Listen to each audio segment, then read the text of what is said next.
Bitterness comes from entitlement thinking. So get rid of entitlement mentalities and you'll probably get rid of most of your bitterness. Are you ready for some good news? The grace of God can free your soul from bitterness for good. We seldom buy new cars, but when the kids were young, for some reason, we bought a new minivan. Sunroof leaked, but the van ran well, really pretty well for years. It was funny, when the odometer hit 99,990 miles, we piled our kids and our in-laws into the van and rode around the neighborhood to watch it roll over 100,000 miles. I know, we need a life, don't we? You should have seen us. When the odometer clicked to 100,000, we hip hip hoorayed like the hordes at Times Square welcoming in the new year. What were we doing? Well, we're celebrating grace. Because see, when we bought the new van, we were issued a 36,000 mile warranty. We were entitled to 36,000 miles of a perfectly running automobile. But after 36,000 miles, we were on our own. Anything that broke from that point on would be our responsibility.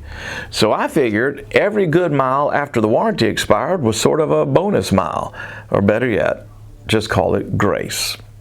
It's so interesting that Hebrews 12, we're told not to be like Esau, not let a bitter root spring up. The customs of primogeniture in ancient Hebrew culture provided the firstborn with a double portion of the inheritance. But Esau, duped by his conniving brother, didn't receive the double portion. Jacob, the liar, did.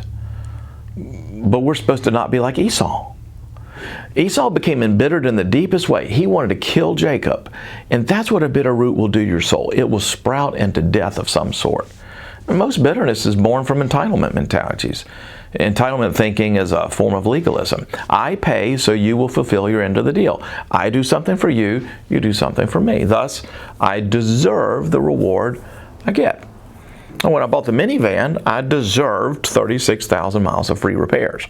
After that, the car maker owed me nothing. Every repair-free mile after 36,000 was, in a sense, grace. The best way to get rid of bitterness is to never let it take root in the first place. Remember that you don't deserve God's grace. His favor is unmerited, and His inheritance is unearned. That'll keep your heart free from bitterness, and that's the gospel. That's today's daily devotion, and you can get more like it by clicking right here, or better yet, just subscribe and start out every day with some good news.